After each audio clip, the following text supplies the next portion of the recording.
if there is anything that is so powerful, then religion is one of them. Because we are seeing that religion has been used in many ways to shape the thought of some people. It has also been used in many ways to really kind of push certain agendas and make people believe in certain things. And that is why it was also very, very central during the civil rights movement era and how Black people in the United States kind of fought throughout that dark period. Now, in today's video, we're going to listen to one strong African American leader. He is Kwame Ture. He is speaking in this video about how religion shaped the civil rights movement and how Christianity was used to delegitimize African religious practices. Let's watch this, then come back and share our thoughts together. Because all people have an instinctive love of justice. This is glaringly demonstrated everywhere. If one will get one's anthropologists and one's historians, one will see there is no society that man has found which has not produced religion, not one. Every society has religion, every society. And if one will look properly at these religions, while they vary widely, they have different forms and different rituals. Some have one as God, some have many as God, some take the fish and make their God, some, like the American Indians, understand that Mother Earth is their God. You will find why they differ. They have one essential thread running through all of them. All religions come to preach to the people that they must live a just life, that they must follow a just God, that they must treat every human being just like they themselves want to be treated. There is no religion that doesn't tell the people to act properly, to live justice, and to live with an upright heart. All of them say the same thing.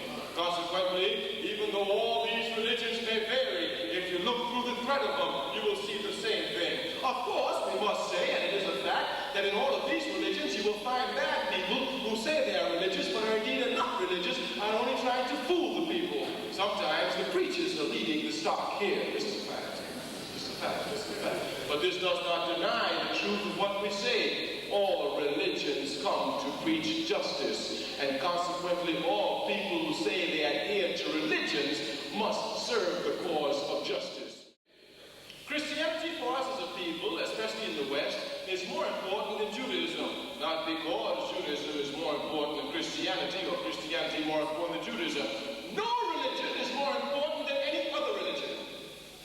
At any time a Christian feels that his religion is better than Islam, or a Muslim feels that his religion is better than Judaism, these people have no understanding of religion at all. All religious people must respect the religions of all other people. Indeed, they must come to fight to protect the integrity of the religions. A Muslim, hearing Christianity slandered, has the responsibility to come and fight against the slandering of Christianity. A Christian, hearing someone speak ill of the Prophet Muhammad, must come and defend the Prophet Muhammad. As a matter of fact, all of us as intelligent human beings must know the Bible, must read the Torah, and must read the Holy Quran. Christians must know the Quran. Muslims must know the Bible. Even those of us who are atheists must know these books. Because anytime these books can have this much influence among these many people for this length of time, they ought to be read and understood by every human being who are going to interact with these people who believe in these books.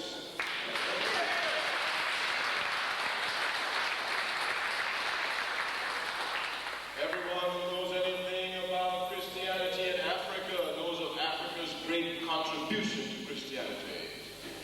If one will just take a simple look at Christianity, one will know the first church in the world came out of Africa. One will know the first monastery in the world came out of Africa.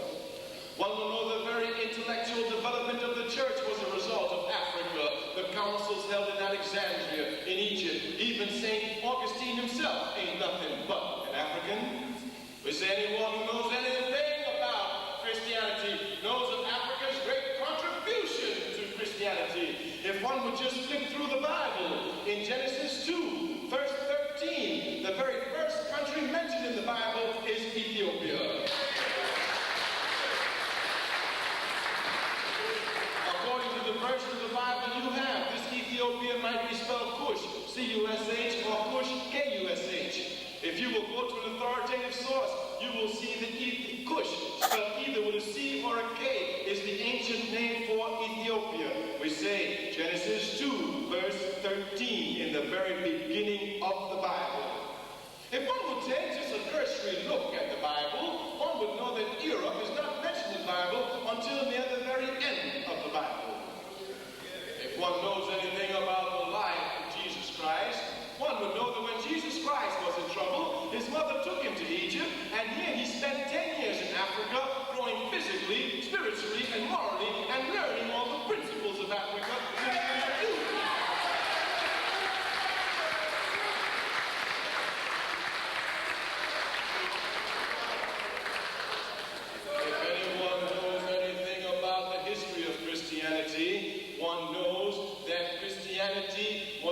Spread to Europe by Jesus Christ. As a matter of fact, Jesus Christ never saw Europe. This is a fact. It's in the Bible.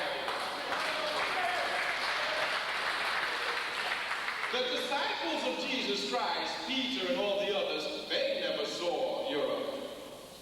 The religion of Christianity was spread to Europe by the apostles who came long after the disciples. And let it be properly understood, it took 400 years after the death of Jesus Christ to consolidate Christianity in Europe after one of the bloodiest fights that mankind has ever seen. They didn't want it, but you can't stop the truth.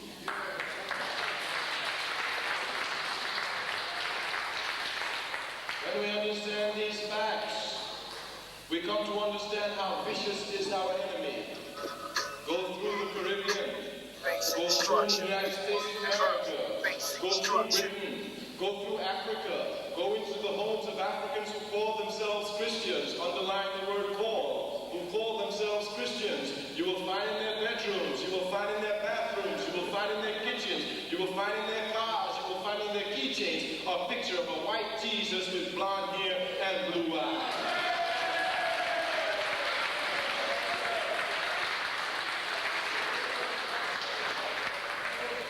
It is only European imperialism, which like Zionism seeks to use religion for unjust causes, that comes to take this Christianity and try to paint it white. How can this be? We're not here to argue the color of Jesus Christ. That's not our problem. We're here to give the truth. And it's a truthful statement when we say that Jesus Christ could be just about any color, but the one color he definitely could not be is white.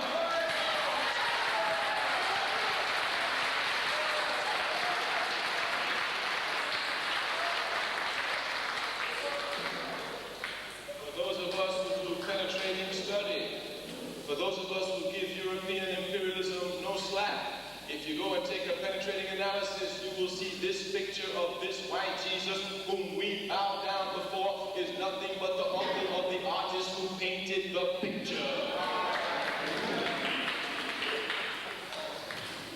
Africans who are Christians must be on the front line leading the battle against this lie of Christianity. Jesus Christ could not be white. You must be careful. Do you know when you tell a Christian that Jesus Christ is not white, they will call you racist?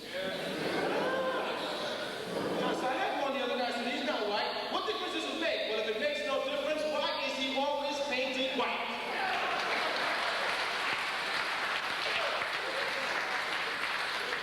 Why is he painted any color? As an African, I'm proud. When I see the Pope going everywhere, I'm proud because I know we're not for Africa, there wouldn't be a Pope. Because without Africa, there wouldn't be Christianity. Africa is our home. Until Africa is free, no African anywhere in the world will ever be free.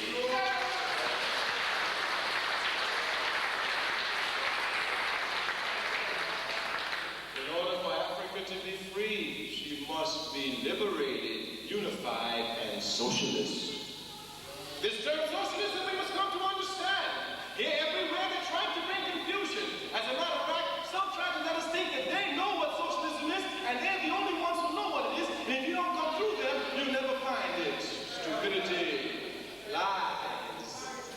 The truth belongs to every man and every woman who searches for it. The truth cannot be invented. Some try to confuse us and let us think that Karl Marx invented socialism. Nothing is further from the truth. Karl Marx could not invent socialism.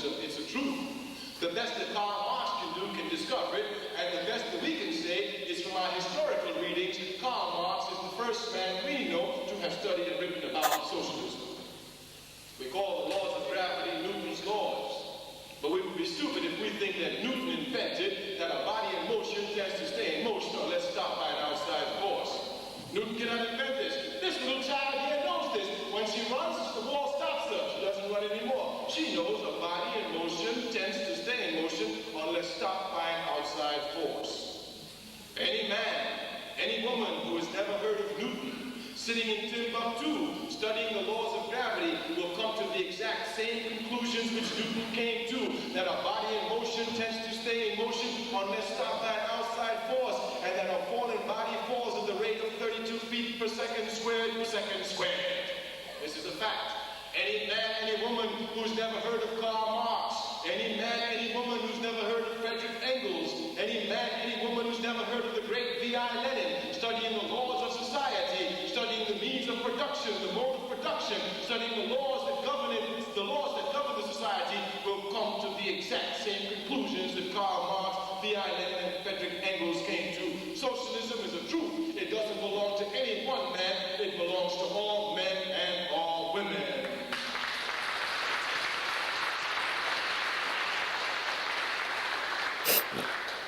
There are but two economic systems in the world, capitalism and socialism. There are only two. Some people will tell us that there are another one, but they haven't found it yet. Until they do, we must deal with the reality. There exists capitalism and socialism. All Africans must be suspicious of capitalism for what it has done to us and continues to do to us.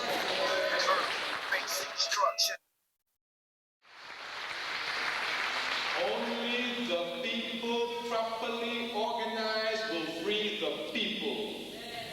Only the people properly organized will free the people.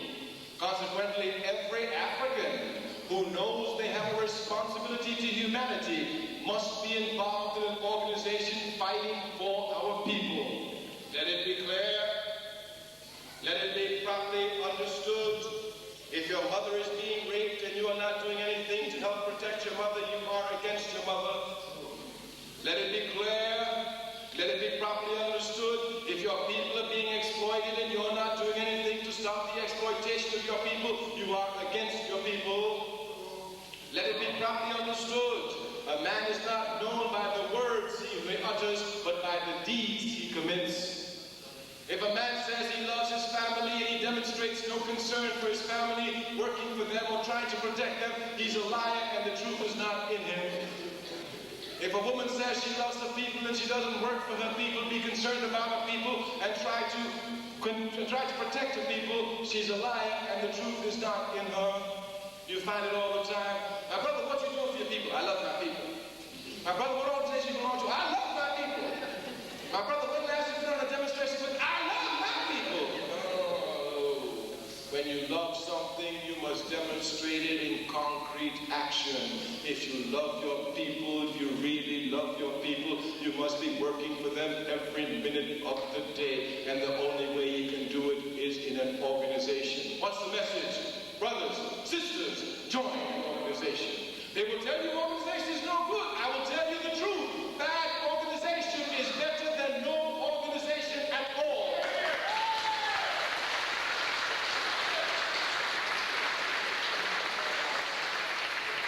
If those of you are very conscious and you see that there are not many organizations here which really tell the truth, which can solve the problem, then you have the responsibility of creating the organization that will solve the problem. Every one of us who care about our people must belong to an organization.